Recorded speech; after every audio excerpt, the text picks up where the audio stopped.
to learn how to reflect, to come together as a community, as a collective, to help one another, and also to figure out ways to become more resilient. How can we take this situation and turn it into some kind of opportunity for learning, for growth, for becoming stronger? And which brings me to sort of the definition and the understanding of what resilience actually means. So we can go to the first slide, Mike. Yeah, 1 second. Let me just bring that up. So if you look at the definition of resilience, it simply means the ability to turn to original form, position, etc., after being bent, compressed, stretched, and the ability to be elastic. And really, it's about the ability to recover.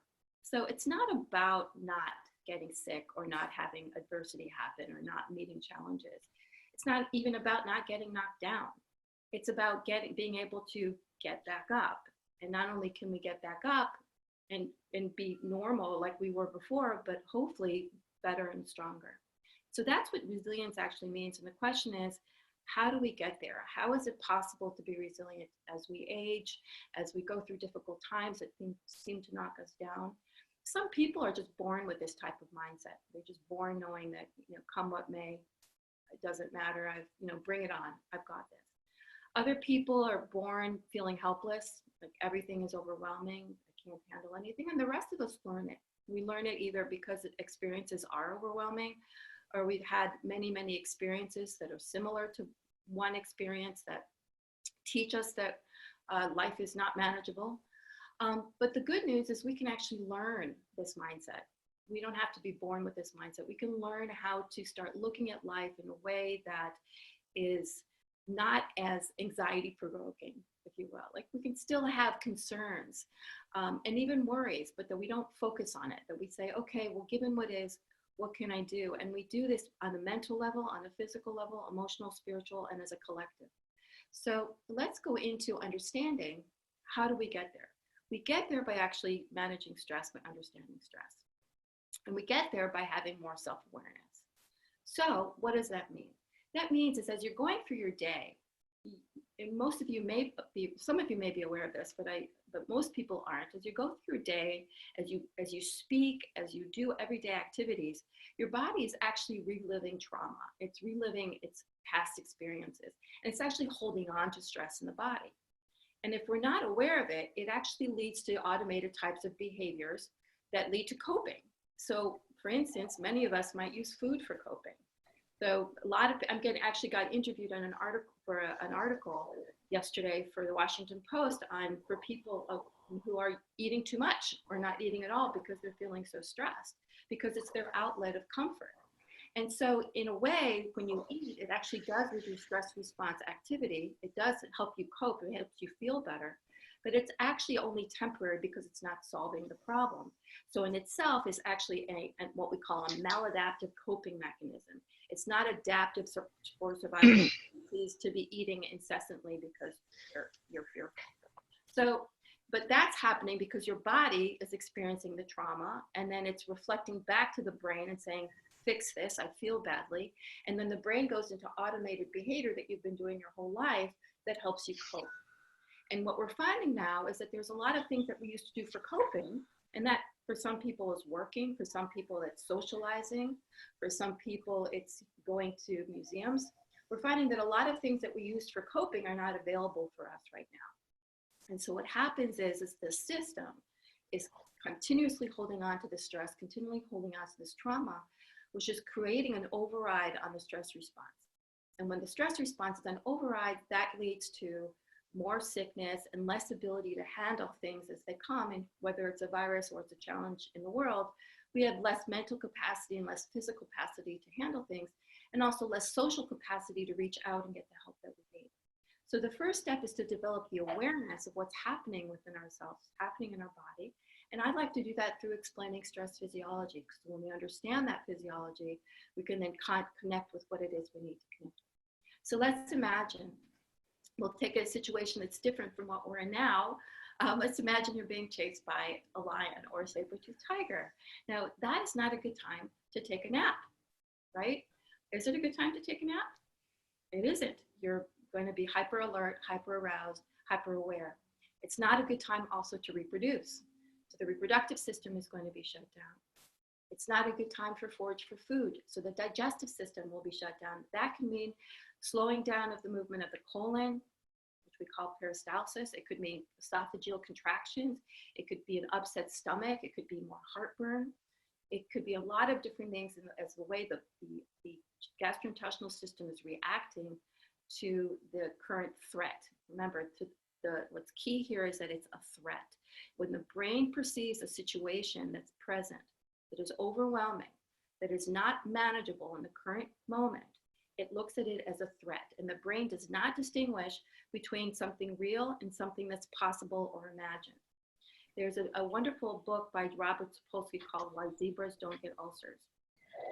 And that's because when animals in the wild don't get killed, they don't get killed and they go back to their herd and they live their lives. With us, when we experience some type of trauma or some type of threat to the self, not only is that situation stressful for us and turns on the stress response, the fight or flight response, but we keep thinking about it and then we anticipate it in the future. And that's why we walk around holding on to trauma. So that means this physiology is constantly being revved up. So what else is happening? So it's not a good time to produce, not a good time to forage for food, not a good time to go to sleep. You need your muscles to be strong and tense. So the muscles are going to tense up, especially in the lower back and the neck and the jaw. You need energy to fight like mad, to run like heck. So your body's going to break down. Your liver is going to start pumping out sugar into the bloodstream, fatty acids. Your muscles are going to break down for protein. Your bones are going to break down for minerals. So you've got a lot of nutrients running through your body. Your lungs are going to have to start working harder. You're going to breathe faster so you can get more oxygen. Because again, you need energy, you need oxygen. The lungs provide you with the oxygen that you need for the ATP. Now, all these nutrients have to get to places quickly. It's life and death. So the heart's going to pump harder and faster. Blood pressure is going to go up because blood vessels are going to get smaller. They're going to constrict. And to keep this happening, it's going to continue as long as the stress is present. Your immune system is also going to be revved up to protect you. There's going to be more inflammation and more blood clotting to protect you from any type of wound. To keep this going, the adrenal glands are going to continuously be stimulated to produce adrenaline and cortisol, which are the stress hormones that allow this process to continue. You're also going to stop thinking very well because it's not a good time to do your taxes. That lower brain is going to tell the higher brain, stop thinking, stop rationalizing. Right now I need to get from point A to point B. So we go into that automated coping behavior, whatever's going to get us out of harm's way. That's why, when we know we shouldn't be eating that Ben & Jerry's ice cream, but yet we find our face in a big pint of Ben & Jerry's ice cream because it's making us feel better and always has, and we can't help it. It's like trying to stop a sugar when it's cold outside. When the brain is perceiving that you're under threat, that's what's going to happen. Now, this in itself, this physiological response is actually a really good thing. It sounds terrible, but it only is harmful when it doesn't get extinguished. And normally, if you can go to the next slide, Mike, if you look at these two graphs, if you look at the bottom graph, you can see that there's a baseline when it's really stable. And then there's that, when it rises, it makes these triangles. So the uprise reflects the increase of the stress response activity. When we hit the peak, that's when we actually take care of the stress. And then the stress response activity is lessened until we're coming back down into baseline. If we go into that lower graph, we can see that that's what would be the ideal. So let's say a stress would be, I'm hungry. Because stress is by definition any situation that creates a challenge to your level of balance. So it could be I'm hungry, it could be I'm cold, it could be I'm late, it could be I don't know enough information. So stress isn't actually in itself bad. It's actually what motivates us to learn, to grow, to eat, to be calm. Without stress, we'd actually be dead. For any person who says they don't have stress, I ask them if they're dead. I check their pulse. So there's no such thing as not having stress. It's what tells us that we're alive and what also motivates us to be alive. The problem isn't so much the stress most of the time, it's the belief that we don't have the ability to handle the stress, because then that stress response is not extinguished and all those parameters I talked about get hyperactivated or underactivated, which means that's when the disease can happen, and also our ability to think clearly and make the right decisions gets diminished. So if we look at this higher graph, that's more reflective of who we are as a human species, because we have a lot of stressors in life, but we also have a lot of situations in life that we perceive as unmanageable that aren't really unmanageable, right? So we look at something that we say, oh, I can't handle this. That just that statement, I can't handle this, tells the stress response does not turn off. But the truth of the matter is you can handle it. You're just telling yourself you can't, but you don't really know whether you can or you can't. So just that simple phrase will actually increase stress response reactivity. And why the situation that we're in right now is so challenging is because we don't know. We don't know what the future is going to hold. We don't know what's going on right now. And that unknowing is very unsettling. And that to the brain is an unmanageable stress, which allows that stress response to go higher and higher and higher, along with all the stressors that we're doing or the coping skills that we're using that aren't good for us. Those are raising that stress response reactivity, which makes our ability to handle things diminished. So if something comes our way, we want to have a lot of wiggle room. We want to be able to have space. Like try and imagine, like you're in the room you're in and you have all the space to breathe.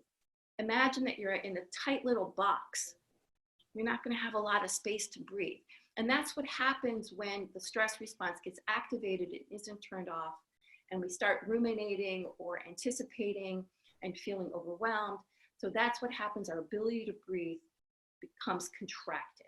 And the more contracted we become, the less capable we are of handling adversity and being able to recover or bounce back to have that resilience. So if you look at this next slide, you can see that stress can actually be extremely motivating, extremely wonderful. It allows for creativity and innovation.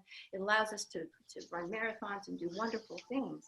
However, if that stress is not perceived to be manageable, if that stress response is not turned off, eventually the system can't handle it, which leads to more susceptibility to disease.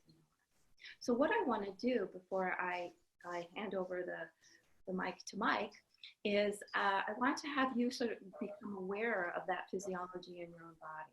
So I'm going to ask you to close your eyes. And I'm just going to have you become acquainted with your body.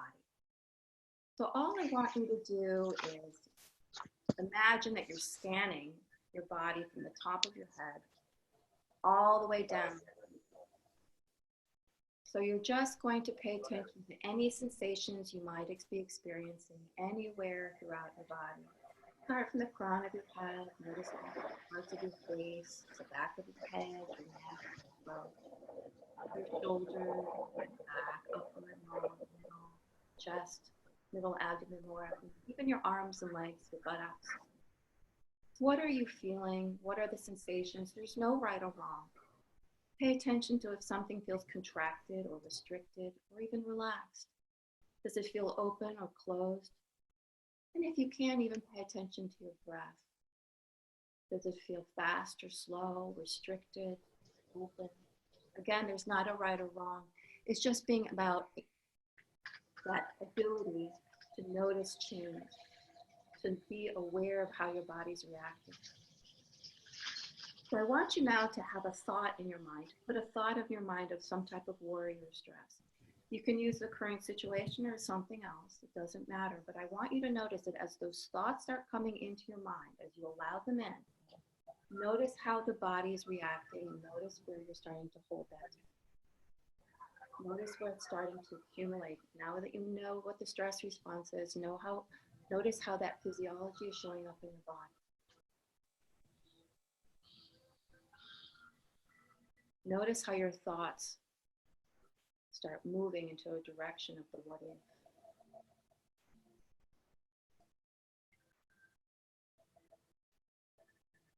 And then what I want you to do is I want you to just stop, take a deep breath in, and exhale. I want you to count to yourself 1, 2, 3 as you inhale.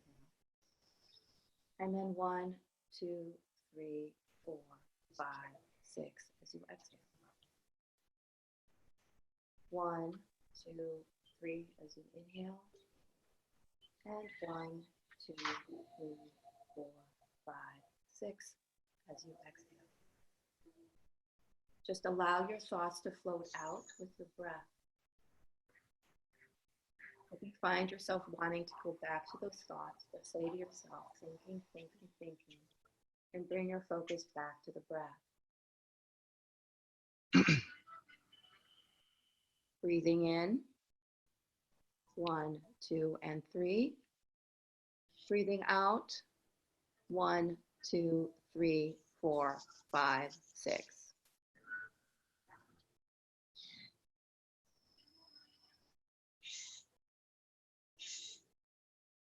And then bring your awareness, your focus, your mindset to a situation of awe.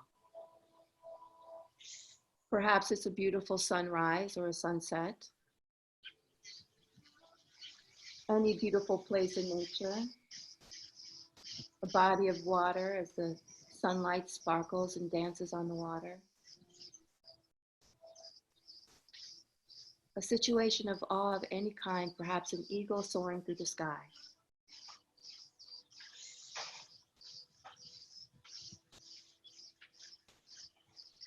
Any type of situation where you're in absolute awe, gazing at a miracle and wonder.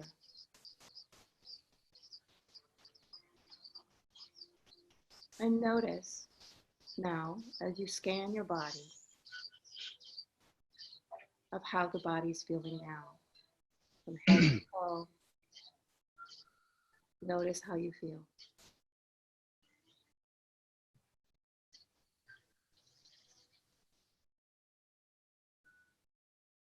And when you're ready, I invite you to open your eyes and to write to us in this chat group about what your experience was. What did you notice and what was the difference that you noticed?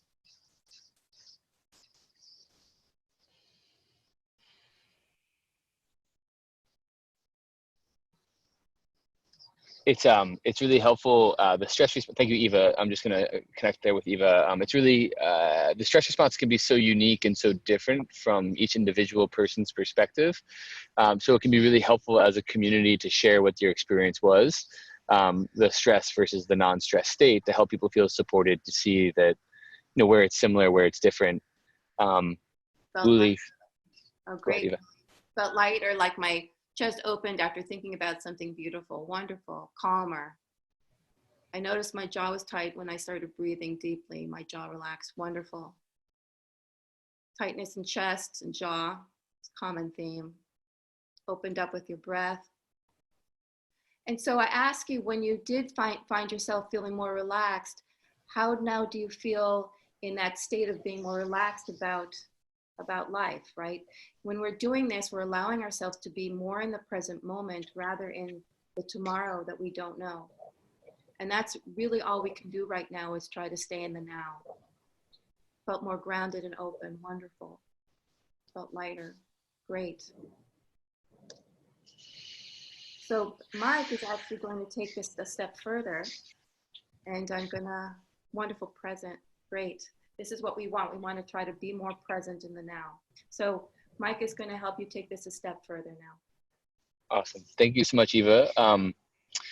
Completely life-changing information, what Eva just shared. When we have this full conceptual idea for how the brain and the body interact. So really grateful for the wisdom and knowledge that Eva is sharing with us. I'm going to go backwards and then come back to right where we are. I'm going to share a screen that I think is worthwhile to just go back to real quick. So Eva covered the whole stress response and every organ and how it works. And just to reflect, Eva started, let me go backwards one sec, sorry. Eva had started here, and I think this is a subtle image that we can look past, but what we see here is the central and the peripheral nervous system. And then when we came to this slide, Eva covered how that nervous system lights all of these up. And then what Eva did that we all just experienced was she had you engage with a negative or stressful thought, and then had you engage with a positive thought. And for me, you know, having this information, when I hear that thoughts affect my body, it sounds nice. And it's like, oh, that's an interesting idea. But then when Eva shares this kind of knowledge and wisdom, and we see that it's very real, and when we're having these thoughts and these emotional experiences, there's an electrical and chemical process happening in the body that affects us. It starts to help us to better understand, you know, trauma, emotional trauma, and then also the opposite of trauma, which is resilience, right?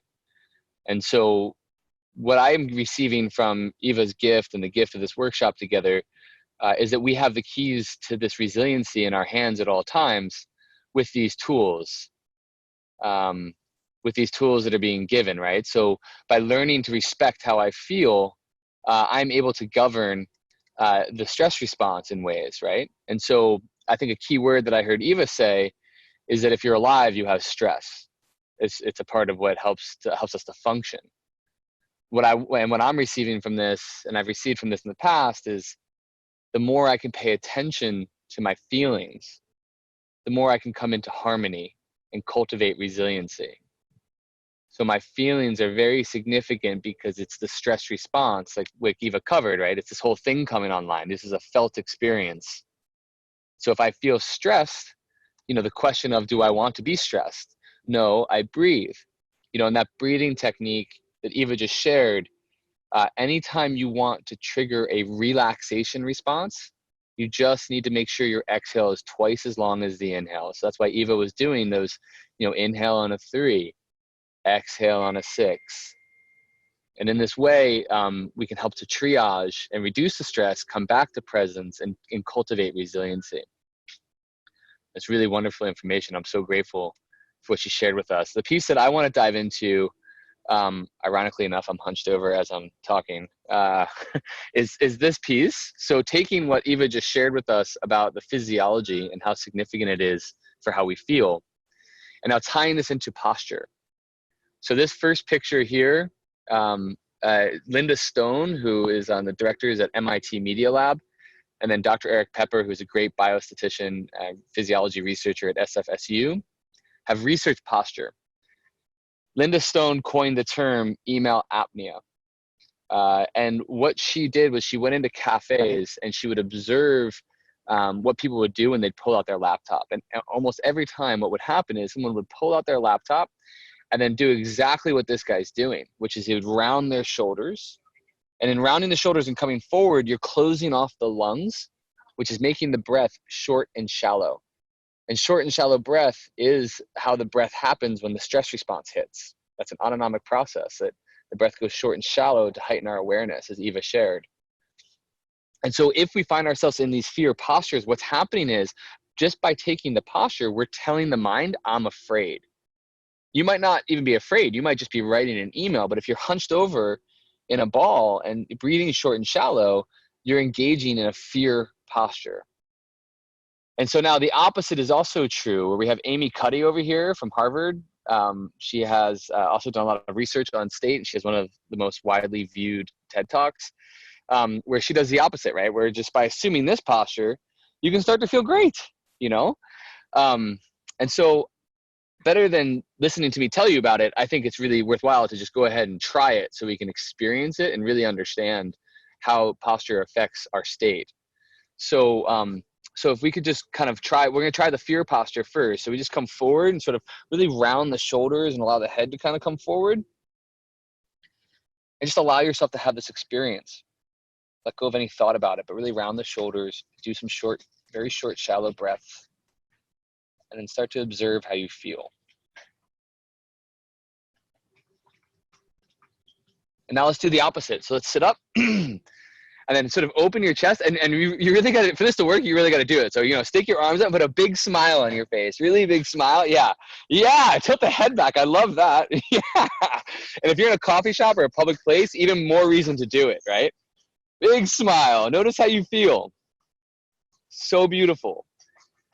So this is significant, right? Because if we find ourselves not feeling well, just change your posture, change your state, put your arms up, smile, you know, get up, walk around. But change your state to help change your state. You know, lead. If you lead, the mind will follow. Is really the teaching here. So with that being said, I'd like to do another exercise that we can do. There's another researcher I work with, Dr. Jensen from Oxford University.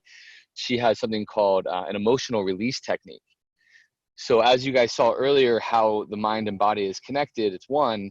When we have fear, sometimes the fear can kind of get stuck in the musculature, in the tissues of the body. And so there's different ways we can use posture to help clear the fear out and then pivot the body to a beneficial motion like joy. So if you'd like to do this with me, we're going to use the posture of fear to bring fear up.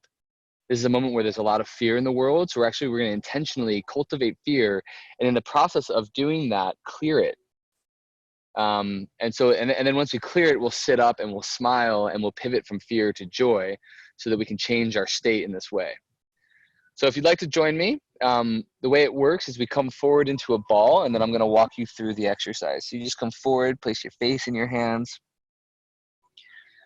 really burying your face into your hands. As the child version of yourself, feel the fear. Feel it fully. Bring it up as big and as bold as possible. There's no need to know why you're afraid now. That's not important. It's just the feeling of fear that's important. Using the posture to evoke the feeling of fear, round the shoulders, really bury the face into the hands, allow the whole body to go weak, maybe even bring a facial expression of fear onto your face. Keep searching for the feeling of fear.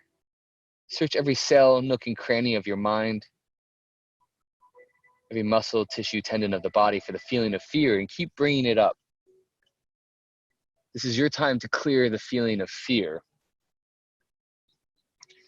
Fear may come in waves. When it starts to subside, you just take a breath and then begin again, burying the face into the hands, allowing the whole body to sort of go weak, to look for that feeling, to see if there's anything left in you. And when you're sure the feeling of fear is gone, take a look one more time, just to make sure it's completely clear.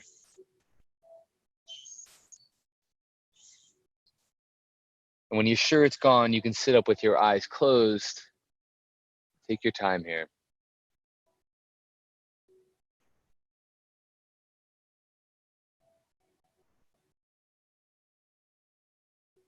Beautiful. As we all come sitting up with our eyes closed, opening the hands, roll the shoulders back, puff the chest forward, bring a big smile onto your face. Really bring a smile onto your face.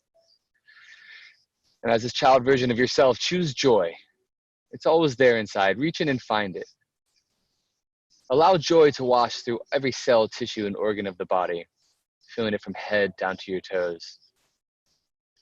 There's no person, place, or activity associated with the feeling of joy. It's just a feeling. Allow yourself to have this feeling. Holding that big smile, connecting to the joy associated with it. When you're sure you've had enough here of joy, you can blink your eyes open and come back to the present moment.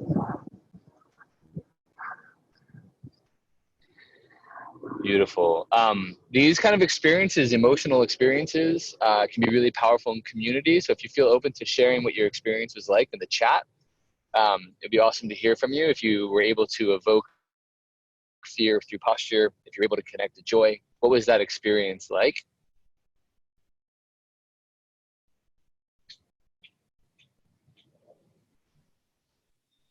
I am in safe driving mode and don't know how to get out of that on my phone. Oh, and I don't know how to get you out of that either. I'm so sorry. Okay. Thank you for letting us know, Sherry. I'm sorry. I will have to look into that after the call. Okay, thank you. So Uli says, I can't breathe when I'm hunched over, so the feeling of fear is right there. So it came up really quickly for you. Thank you for sharing that. Sage notes that in feeling fear, she noted that her breath was short and rapid. And then sitting up and puffing her chest out, she felt more relaxed. Beautiful, Sage. That's the intention here that Sage is sharing, right? Is seeing how we can control our state just by taking on these different postures and helping ourselves to feel better through different movements. Thank you guys so much for sharing. I'm going to do just one more quick gratitude meditation together, and then I'm going to turn it back over to Eva. Thank you, Carol, for sharing. I just wanted to say really quickly that it's everybody's. I'm noticing that as Mike is showing you in that posture, what is that posture? It's a posture of contraction, right? So that's exactly what the analogy I was giving before with the big room versus a small box. That's exactly what happens, not only, and you can see how your body will automatically do that, the tensing, the protecting, the contraction. Your lungs do that, your blood vessels do that, your mind does that, everything contracts. And when we're contracted, we don't have access.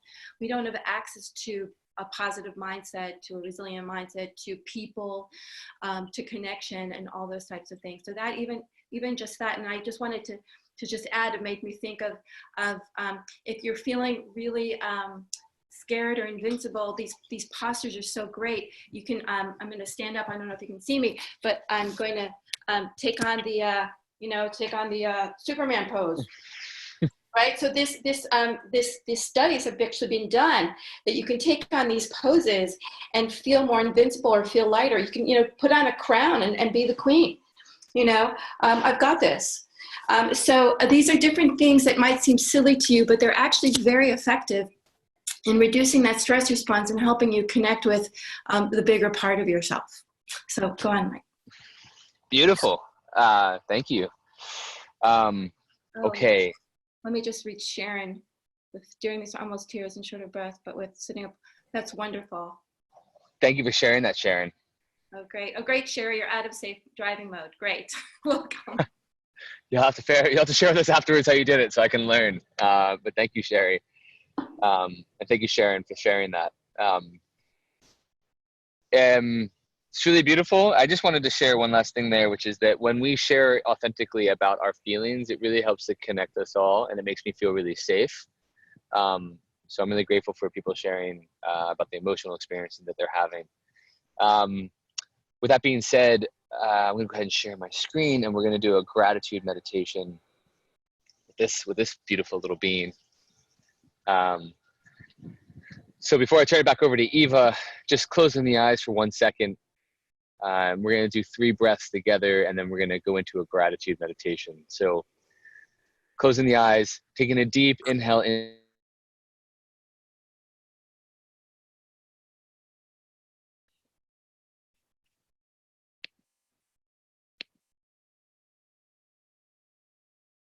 Six. 2 more. Inhaling. 1, 2, 3. Exhaling. 1, 2, 3, 4, 5, 6.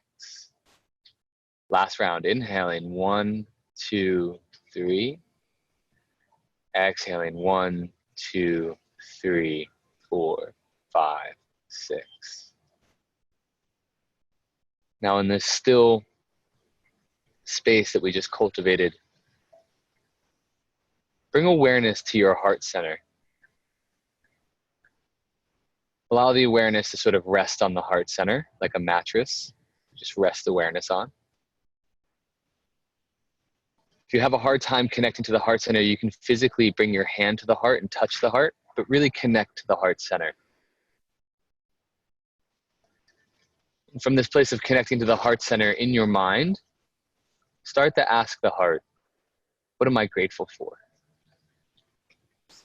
What am I grateful for? What am I grateful for? In your mind, just keep asking the heart, what am I grateful for? And stay open to whatever the heart has to offer into awareness. It may be thoughts, maybe feelings, colors, shapes, whatever it might be. Just allow the heart to keep offering into awareness whatever it is that it's grateful for. Tapping into this infinite source of gratitude in your heart center. And connecting to the feeling with everything that the heart has to offer into awareness. We'll be here for about another 30 seconds. Just keep asking the heart that question, what am I grateful for? And then stay in the surrender, letting go of any thought, and just witness what the heart has to offer into awareness.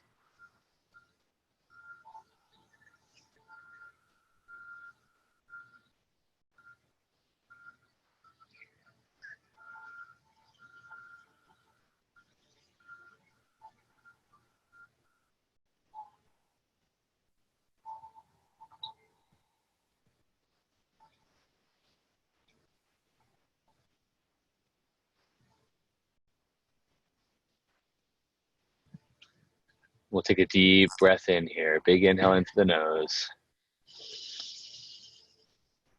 Exhaling nice and slow.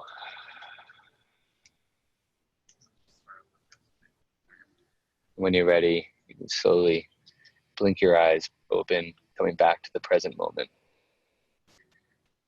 Beautiful. Thank you all. I'll turn it back over to Eva. What I'm going to actually ask you to do is keep your eyes closed, or you can look at this beautiful little child that is meditating. And I just want to take it to the next level. So with your eyes closed, staying connected to your heart center, I want us to keep in mind that the other pathway, the true pathway to resilience, is to know that we're part of a collective. With anxiety and fear, we go into a place of separateness, of suffering. And it's in that separateness that we experience suffering. And one of the reasons we feel so good if we pray or we're out in nature is that we're connected to something much larger than us. We know that there's something bigger out there rather than just this singular self. And so in this space of the heart, in the space of gratitude that you find yourself in, that sometimes isn't there when you go into fear or worry, just breathe into the heart. With every breath that you breathe in, imagine you're breathing in infinite divine intelligence, infinite divine love. You're breathing in light, a beautiful, golden, healing light. With every breath, divine light moves into the heart. It's a light that is healing, that is loving unconditionally, and that is strong. It connects you to the vibrancy, the infinite love and wisdom of the universe and all there is. With every breath, divine love and light. You might feel any walls around you melting away as the heart opens like the beautiful flower that it is to the breath of life. And as the light inside of your heart begins to shine, it shines like the sun itself from the center of your heart out in all directions, connecting you with other hearts, to the heart of the universe, to infinite love and intelligence, to the knowing that there is a divine solution to all things, a divine process to all things.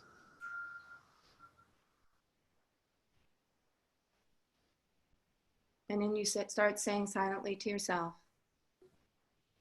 our hearts are one heart. Our hearts are one heart. Our hearts are one heart. Our hearts are one heart.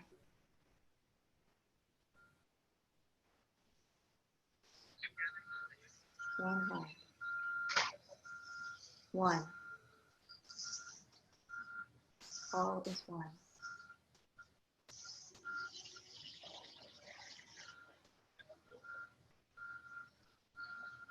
Taking a deep breath in and exhaling, gently bringing yourself back into the now, taking your time and opening your eyes when you're ready. Letting us know, if you like, in the chat how you're feeling right now.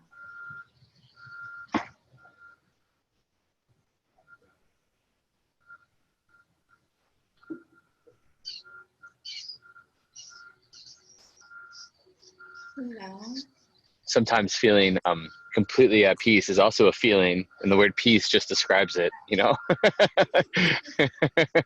are your hearts feeling right now? That's what I'd like to know. How are your hearts feeling? Open and relaxed, wonderful. Open. Lovely. So if we move into the next slide,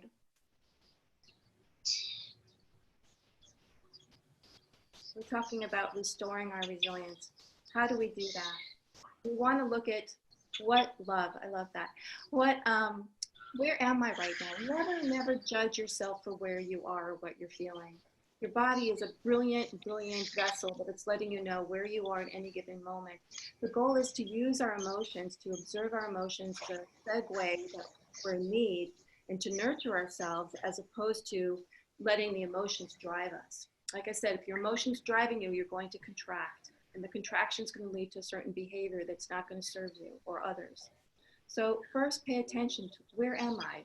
Witness, be mindful. What is my emotion right now? What is my physiology doing? And how can I reduce it? What are the different ways I can reduce it? I can do it through my breath. I can do it through changing my posture. I can do it through spending time in nature, what have you. There's different ways that we can now start deactivating that stress response. We want to move away from the negative mindset, the negative beliefs that I can't, the things that are impossible, to ones that are saying, what can I do? To more positive mindsets of, of gratitude, or what is it that I do have instead of what I don't have. And lastly, it allows us, when we get quieter, to really look at our lives and look at our infrastructure. What do I need to do that will support me this way? And what I mean by infrastructure are the activities and coping methods that we have available to us in our lives. You can do the next slide, please, Mike.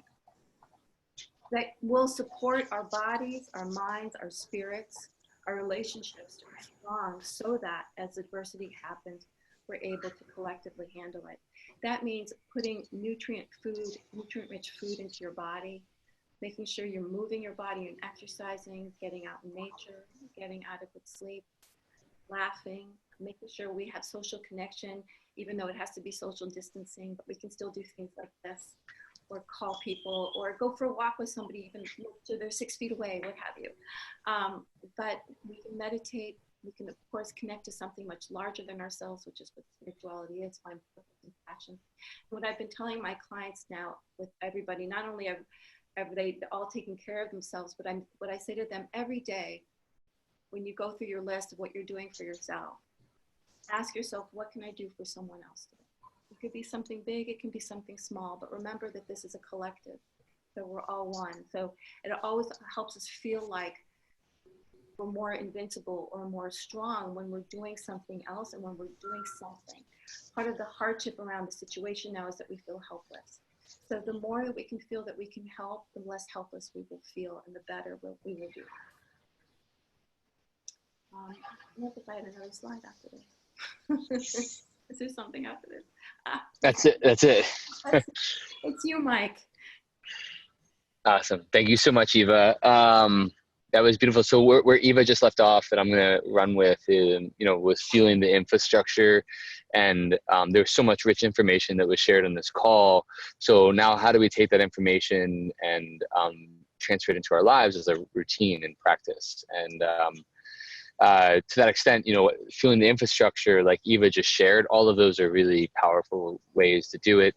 And it's a matter of just exercising them, right? But then one of the other things we've been working on as a team is measuring muscular tension associated with thought and spoken word with smartphone sensors. And we created an application that can help people to identify sources of stress. So a lot of the times when someone's in a stress response, they can have the tendency of thinking everything's terrible when really it's just one thing that needs awareness. And so that's why we created this technology. So I'd like to share that with you today. It's completely free at the moment. And I'll just show you a little sneak peek and then give you guys access to it. Before I share the technology, I forgot to touch on this. I'm so sorry. To affect change today, anything while you're on this call, taking the time to reflect where you were before this call. And if there's a situation that's stressful for you, and actually really write it down, because of what I just mentioned, right? Because that one thing could be throwing off our perception of everything else. So now that we're in this peaceful place, having awareness of it with a different perspective can really help to transform it. And then integrating the techniques that we all learned today on this call, by having that topic present of mind, using the breathing to sort of heal and create distancing, using the body scan to expand awareness, instead of contract it. And then the last tool that I was just talking about is that you can also reassess whenever you need to, when you want to check in to see if the topic is still a source of stress.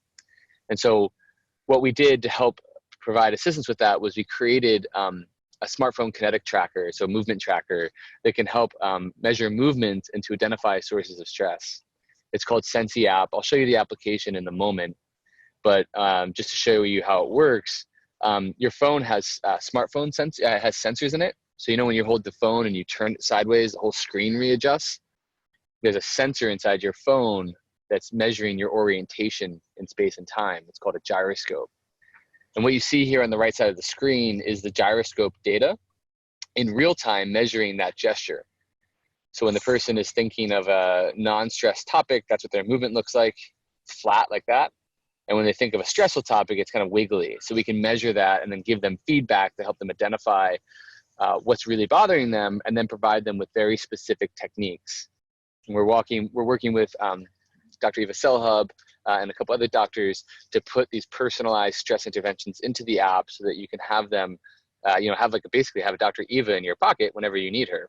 And so this is the product at the moment. Dr. Eva's not in it yet, but you can download this on the iOS, on the App Store, or on Android. I've lost my cursor. Sorry, 1 second. Sorry, fam. 1 second here. There we go. So the way it works is I'm gonna push play. So you can check on one of these topics to see if any of them are stress or not. You can tap on how do you feel. This is the sensor data up here. You make, I'm gonna go backwards 1 second. So you have to read the statement. I'm able to effectively respond to the stress in my life. You swipe, and then you do the gesture 3 times, the whips. You go 1, 2, 3. Those are the 3 peaks of data right there. And then it reads that to see if there's stress or no stress. So it reads the movement. And if stress is detected, it'll provide you with 3 of the techniques we talked about today to remind you on what to do. So for example, this is finances, which is always a source of stress for me. This is my movement, by the way. So I make the statement, I do the gesture, and stress detected. Let me go backwards, sorry. And as you can see, it provides a little reminder. Thoughts become feelings, take time to breathe deeply, focus on the positive. So this is on the App Store right now, basically measuring muscle response to thought and spoken word with smartphone sensors. And again, we're working really hard right now with some different folks. Dr. Selhub will be one of the featured doctors in the application to get their products into this so we can get it out into the world and help support people with their emotional well-being. So it's free. We're not trying to make money off this, so you guys can download it and try it. With that being said, we have like about 6 minutes left, and we have a lot of people on this call. So if you guys have any questions for Dr. Selhub, Dr. Selhub, you can't hear me? I can hear you. No, I can hear you. My mic, for some reason, they can't hear me so well. A lot of people have not been able to hear me that well. So I don't know whether it's something that we can fix on your end. We didn't have this problem yesterday, but I apologize to everybody if you weren't able to hear me during the meditations, but we'll work on it. We'll make sure that that's fixed. Wonderful that you feel more relaxed. Wonderful. Oh, so to repeat how to get the app, you can just download, go to the App Store and look up SENSI, SENSIE, and you should be able to download that. I just put the link in too for the iOS, and then I will put in the Android as well in case you have Android. But anyway, if you have any questions, otherwise, please type them in, and we'll answer them as best we can. Yeah, just feel free to put them in with the last 5 minutes here. Questions, or if you have any questions, if you just have thoughts, if you want to share your experience. Any advice on how to sleep better, Eva? Absolutely. So all the activities that we actually showed you today will help you sleep better. One of the things is I really, really encourage you not to read or look at any news before going to bed. Make it at least two or 3 hours before going to bed, before you look at any of this news. You really want to use your evening time as a downtime. Use it as an opportunity to fuel and nurture yourself, to nurture your body, to nurture your mind, to nurture your heart. Meditation, reading, bathing, anything that will start bringing your energy down. There's also what I actually have been really enjoying is listening to binaural beat music, which is brings me into that slow wave that I need to go in for deep sleep. And Eva, can you type that in the chat? Binaural, yeah, just so they have that. That's a really good one. Sorry to interrupt. binaural beats. You can just Google it, or I just put it in privately to Mike for some reason. Could you put that in? I'll share it. Yeah, I'll share it. I got you. Thanks. So that works. There's certain supplements that are effective, though. It really depends on what you can manage, what you can't. But I find that making sure that you give yourself at least a few hours before bedtime. You use your bed only for sleeping or sex if you're that lucky. Making sure that any type of interference is out, so that room is dark. If you need to wear a mask or earplugs. But I find that the binaural beats have been extremely helpful for me in reaching a deep sleep and actually also staying asleep. And again, like I said, there's certain foods that you might be eating. You might be eating too late. If you're eating too much sugar or fatty foods or unhealthy foods or stimulants or alcohol, that could also be affecting your sleep. So if you go to my website or just Google Dr. Selhub sleep, and so there's a new article that just came out on Mind+Body Green on how to improve your sleep. So I just actually posted it in my social media. It just came out today or yesterday. So if you put in my name and then sleep and Google it, you'll either find articles I've written on how to improve your sleep, or you'll see the current one that just came out today on that I was interviewed for in Mind+Body Green. So there's loads of information on that. Beautiful. Thank you. And Carolina asked if the app is suitable for kids. We've done several sessions with middle school, high school, and college kids, and it works well for them. Right now, it's a pretty sterile app because we're doing clinical research with it. So in the future, we hope to have some game-like environments out for kids so they can really start to learn their state. But right now, they can still use it for sure.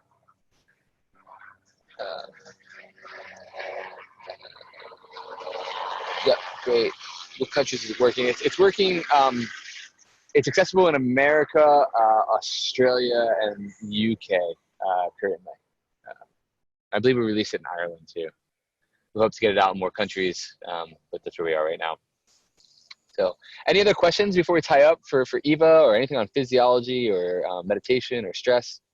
Got 1 minute left here.